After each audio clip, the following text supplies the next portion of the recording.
Hello viewers, welcome to my channel Shams Grammar School. আমরা এই চ্যানেলে ইংলিশ গ্রামারের খুবই ইম্পর্টেন্ট যে টপিকসগুলো রয়েছে সেগুলো আলোচনা করি ধারাবাহিকভাবে। তো তারই ধারাবাহিকতায় আজ আমরা আলোচনা করব আর্টিকেল। আমরা আর্টিকেলের আসলে হেডলাইন দেখে বুঝতে পারছেন আমরা আর্টিকেলের আলোচনা করব ইউজেস অফ আর্টিকেল, অর্থাৎ আর্টিকেলের ব্যবহার নিয়ে আমরা আলোচনা করব। আর্টিকেলের ব্যবহার বলতে এ, এন এবং দি এই তিনটির ব্যবহার আমরা আলোচনা করব। কোথায় কোথায় বসে, এগুলো কোন কোন নিয়মে বসে, এসব নিয়ে আমাদের আলোচনা। যাই হোক, এই ইউজেস অফ আর্টিকেল নিয়ে শুরু করা এবং আর্টিকেল কি, আর্টিকেল কত প্রকার, আর্টিকেল কাকে বলে, এসব নিয়ে আলোচনা না করার প্রধান উদ্দেশ্য হলো আমরা একটু অ্যাডভান্স লেভেলে আলোচনা করছি। বিশেষ করে যারা আইএলটিএস প্রিপারেশন নিচ্ছেন, যারা বিসিএস প্রিপারেশন নিচ্ছেন, বা যারা ইউনিভার্সিটি অ্যাডমিশন টেস্ট প্রিপারেশন নিচ্ছেন, বা যারা বিভিন্ন চাকরির ইন্টারভিউর জন্য প্রিপারেশন নিচ্ছেন, তাদের ক্ষেত্রে যে জিনিসগুলো সমস্যা হয় বা তাদেরকে যেখানে আটকানোর চেষ্টা করা হয় সেটা হলো আর্টিকেলের ব্যবহার। আর্টিকেল কোথায় কোথায় বসে, সে অনুযায়ী ফিল ইন দ্য গ্যাপস বা সে অনুযায়ী সেন্টেন্স কারেকশন, বিভিন্ন ধরনের প্রশ্ন করতে পারে। তো সেজন্য আজকে আমরা এই ইউজেস অফ আর্টিকেলে চলে আসা। যাই হোক, আমরা দেখি uses of A and N. আমরা প্রথমে এ অ্যান্ড এন এর ব্যবহার দিয়ে শুরু করব। এগুলো কোথায় কোথায় বসে এবং কোন কোন বিশেষ নিয়মে, কোন বিশেষ কারণে কোথায় বসতে পারে সেটা নিয়ে আমাদের ডিটেলস আলোচনা। যাই হোক, প্রথম যে আমাদের রুলস বা প্রথম যে নিয়ম সেটা হলো জেনারেল রুল হিসেবে আমরা এখানে বলছি সাধারণ নিয়ম। এটা একেবারে সাধারণ নিয়মে কনসোনেন্টের আগে এ বসে, অর্থাৎ শব্দের আগে, কোনো ওয়ার্ডের আগে যদি কনসোনেন্ট থাকে তাহলে সেখানে আর্টিকেল বসানোর প্রয়োজন হলে এ বসবে, এবং কোনো শব্দ আগে যদি ভাওয়েল থাকে, ভাওয়েলের আগে এন বসবে। এটা হলো সাধারণ নিয়ম। যেমন আমরা এখানে এক্সাম্পল দিয়েছি এ বার্ড। এখানে বার্ড শব্দটির বি হলো কনসোনেন্ট, সেই কারণে এর আগে এ বসেছে। একইভাবে এ পেন, পিএন পেন, এই শব্দটির প্রথম অক্ষর হলো কনসোনেন্ট, সেজন্য এ বসেছে। কিন্তু পরবর্তীতে আমরা দেখতে পাচ্ছি যে এন আমব্রেলা, শব্দের প্রথমে ইউ রয়েছে যেটা একটা ভাওয়েল, সে কারণে এন বসেছে। এন এলিপ্যান্ট, এখানে এলিপ্যান্ট শব্দটির আগে এন বসেছে কারণ ই হলো একটা ভাওয়েল। এটা হলো একেবারে সাধারণ নিয়ম। এর ব্যতিক্রম যখন হয় তখন এর জায়গায় এ, এন এর জায়গায় এন বসতে পারে এবং সেগুলোর সুনির্দিষ্ট কারণ থাকে। যেমন ও এর উচ্চারণ ওয়া বা ও আ এর মতো হলে তার আগে এন না বসে এ বসে। আমরা যেটা আগেই বলেছিলাম যে সাধারণত ভাওয়েলের আগে এন বসবে, কিন্তু ও একটা ভাওয়েল, এর উচ্চারণ যদি ওয়া এর মতো হয় তাহলে সেখানে এন না বসে যেটা বসবে সেটা হলো এ। যেমন এ ওয়ান আইড ম্যান, ওয়ার মতো উচ্চারণ হয়েছে বলে এর আগে এন না বসে এ বসেছে। এ 1 টাকা নোট, একই ধরনের উদাহরণ যদিও। এনিওয়ে, আমরা চলে যাচ্ছি থার্ড রুলে। থার্ড রুলে কি বলা আছে? ওয়ার্ডের প্রথমে ইউ বা ইডব্লিউ থাকলে উচ্চারণ যদি ইউ বা ইডব্লিউ এর মতো হয় তাহলে তার আগে এন না বসে এ বসে। যেমন এ ইউনিভার্সিটি স্টুডেন্ট, এখানে ইউ ভাওয়েল, এর আগে এন বসারই কথা, কিন্তু তা না বসে কি বসেছে? এ বসেছে। কারণ হলো এই ভাওয়েলটির উচ্চারণ ইউ এর মতো হয়েছে, সে কারণে তার আগে এ বসেছে। এ ইউরোপিয়ান হওয়ার কথা ছিল এন ইউরোপিয়ান, কিন্তু ইউর উচ্চারণ ইউর মতো হয়েছে, সে কারণে এখানে এ বসেছে। এ ইউজফুল অ্যানিমেল, একই ধরনের উদাহরণ। কিন্তু ইউ এর উচ্চারণ আ এর মতো হলে তার আগে এন বসে। হ্যাঁ, ইউ এর উচ্চারণ আ এর মতো হলে, সমস্যা হলো ইউর উচ্চারণ যদি ইউর মতো হয় তাহলে ব্যতিক্রম হয়, কিন্তু ইউর উচ্চারণ যদি আয়ের মতো হয় তাহলে যেমন বাউলের আগে এন বসার তাই বসবে। যেমন an unknown women, an ugly bird, আয়ের মতো উচ্চারণ, সে কারণে এনই বসেছে, এটার আর ব্যতিক্রম হয়নি। যাই হোক, uses of A and N আমরা চলে আসলাম নাম্বার 4, রুল 4। এই নিয়মে কি বলা আছে, ওয়ার্ডের প্রথমে হেচ থাকলে যদি হেচের উচ্চারণ না হয়ে ভাওলের মতো উচ্চারণ হয় তাহলে তার আগে এ না বসে এন বসে। ওয়ার্ডের প্রথমে হেচ থাকলে, হেচ তো একটা কনসোনেন্ট, এখন কনসোনেন্ট আছে সেজন্য এর আগে কি বসার কথা, এ বসার কথা, কিন্তু এর উচ্চারণ যদি অনুজ্জ থাকে, উচ্চারণ যদি সাইলেন্ট থাকে তাহলে সেক্ষেত্রে এ না বসে এন বসবে। যেমন he has been working for an hour, এখানে উচ্চারণটা এইচ ও ইউআর, এটার উচ্চারণ হেচের উচ্চারণ সাইলেন্ট হয়ে আওয়ার হয়েছে, এটা হাওয়ার হয় নাই। হ্যাঁ, সে কারণে কি হলো যে এর আগে এন বসেছে, অর্থাৎ এইচের উচ্চারণটা অনুজ্জ সাইলেন্ট, এমন হলে এন বসবে। আচ্ছা, এরপর হলো অ্যাব্রিভিয়েশনের প্রথম অক্ষর কনসোনেন্ট হলেও তার উচ্চারণ করার সময় যদি ভাওয়াল সাউন্ড আসে, অর্থাৎ ভাওয়ালের মতো উচ্চারণ হয়, তাহলে তার আগে এ না বসে কি বসবে, এন বসবে। যেমন my uncle is an MBBS, এখানে এম এই অক্ষরটি একটা কনসোনেন্ট, এর আগে বসার কথা এ, কিন্তু এর উচ্চারণ হয়েছে ভাওয়ালের মতো, এ উচ্চারণ এ চলে এসেছে, এমবিবিএস, সে কারণে এটা হয়েছে এন।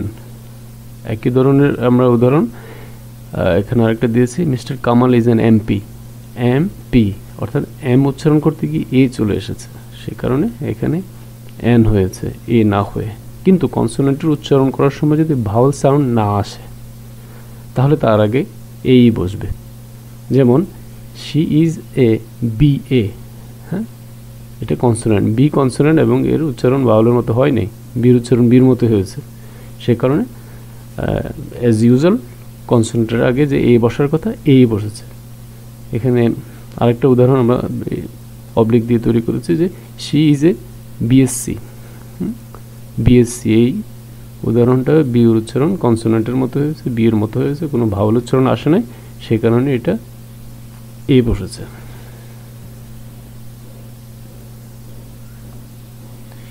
ইউজ অফ দি, দির ব্যবহার ভাওয়ালের খুবই গুরুত্বপূর্ণ একটা পার্ট। যা হোক, আমরা রুলসে চলে যাই। কোনো কিছু নির্দিষ্ট করে বোঝাতে দি বসে, একবারে স্পেসিফিকলি কোনো কিছুকে নির্দেশ করার জন্য, স্পেসিফিকলি কোনো কিছুকে দেখানোর জন্য দি ব্যবহার হয়। যেমন give me the pen please, আমাকে কলমটি দাও, একটা কলমকে নির্দিষ্ট করেছে যে কলমটি দাও, তাহলে এই ধরনের নির্দিষ্ট করে বোঝাতে নাউনের আগে কি বসবে, দি বসবে। কমন নাউনের পূর্বে দি বসে, যেমন দি কাউ, দ্য বিস্ট, এটা খুবই একটা কমন ব্যবহার, এটা অনেকেই জানে, এটা নিয়ে বেশি কিছু বলার নেই। সেন্টেন্সের মধ্যে কোনো নাউনকে স্পেসিফাই করার জন্য দি বসে। Can you please give me the hammer, এই রুলসটা প্রথম রুলসের মতোই, দ্য হ্যামার নির্দিষ্ট করে একটা হ্যামারকে বুঝিয়েছে, আবার সেটা দিতে বলা হয়েছে, সেজন্য তার আগে দিয়ে বলেছে। ইউনিক বা অদ্বিতীয় কোনো কিছু বোঝাতে দি বসে। অদ্বিতীয় যেটা পৃথিবীতে একটাই আছে, এই সমস্ত জিনিস বোঝাতে দি বসে। যেমন দি সান, দ্য মুন। সুপারলেটিভ ডিগ্রির পূর্বে দি বসে। দ্য বেস্ট, আমরা জানি 3 প্রকার ডিগ্রির মধ্যে সুপারলেটিভ ডিগ্রি হলো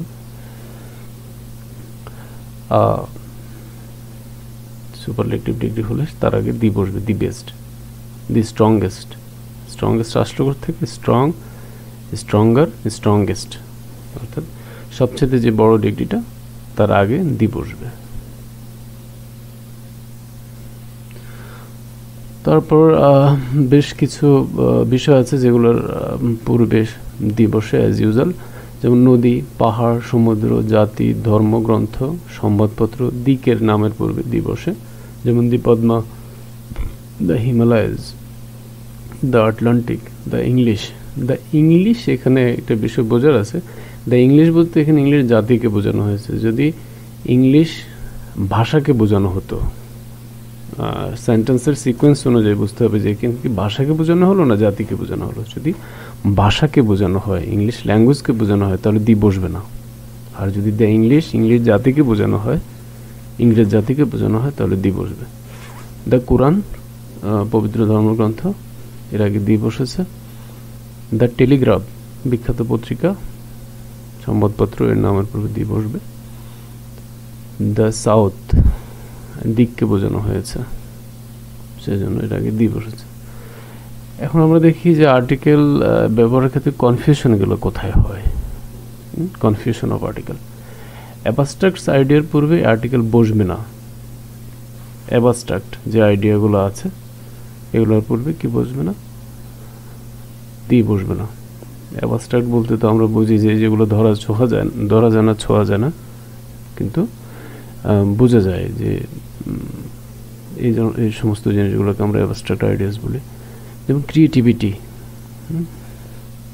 ক্রিয়েটিভিটি এমন একটা জিনিস যেটা মানুষের মধ্যে থাকে, মেধাবী মানুষের মধ্যে ক্রিয়েটিভিটি থাকে। তো এটা এই ধরনের গুণবাচক যে বিষয়গুলো আছে সেগুলোর আগে দি বসবে না। দি ক্রিয়েটিভিটি এটা হয় না। Creativity is a valuable quality in children. Anyway, ল্যাঙ্গুয়েজের নামের পূর্বে দি বসে না, এটা আমরা আগে বলেছি, আগে আলোচনা করেছি অবশ্য। যেমন ফ্রেঞ্চ, নট দি ফ্রেঞ্চ। যখন ভাষা বোঝাবে, ল্যাঙ্গুয়েজ বোঝাবে, তখন ফ্রেঞ্চই হবে, দি ফ্রেঞ্চ হবে না।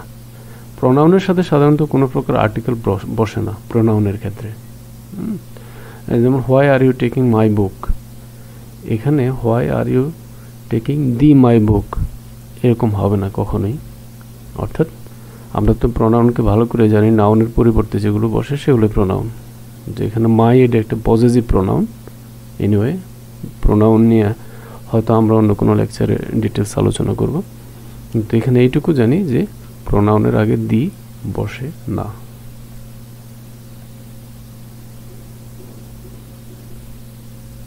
কনফিউশন অফ আর্টিকেল, এখানে আরও কিছু রুলস আমরা দেখতে পাচ্ছি। একাডেমিক বা স্পোর্টস সংক্রান্ত কোনো বিষয়ের আগে কোনো আর্টিকেলে বসবে না। যেমন I like to play football, এখানে ফুটবলটা এটা হলো স্পোর্টস সংক্রান্ত একটা বিষয়, তো এটা কখনোই দি ফুটবল হবে না। I like to play the football এটা হবে না, I like to play football হবে। মানুষ জাতি বা নারী জাতি বোঝাতে দি বসে না। আমরা বলছি জাতিবাচক কোনো কিছু বোঝাতে দি বসে, কিন্তু এটার ব্যতিক্রম হলো মানুষ জাতি বা নারী জাতি বোঝাতে দি বসে না। যেমন ম্যান ইজ মর্টাল, কখনোই দি ম্যান ইজ মর্টাল হবে না। সাধারণত দেশের নামের পূর্বে দি বসে না, কিন্তু যেসব দেশের নাম প্লুরাল ওয়ার্ডে হয় অথবা স্টেটস, কিংডম, রিপাবলিক উল্লেখ থাকে, তাদের নামের পূর্বে দি বসে। যেমন দি নেদারল্যান্ডস, এই শব্দটা, এই দেশের নামটা প্লুরাল, সেজন্য এর আগে দি বসেছে, প্রথম কথা। দ্বিতীয়ত হলো স্টেটস লেখা আছে বলে দি ইউনাইটেড স্টেটস হয়েছে, আর কিংডম লেখা থাকার কারণে দ্য ইউনাইটেড কিংডম হয়েছে।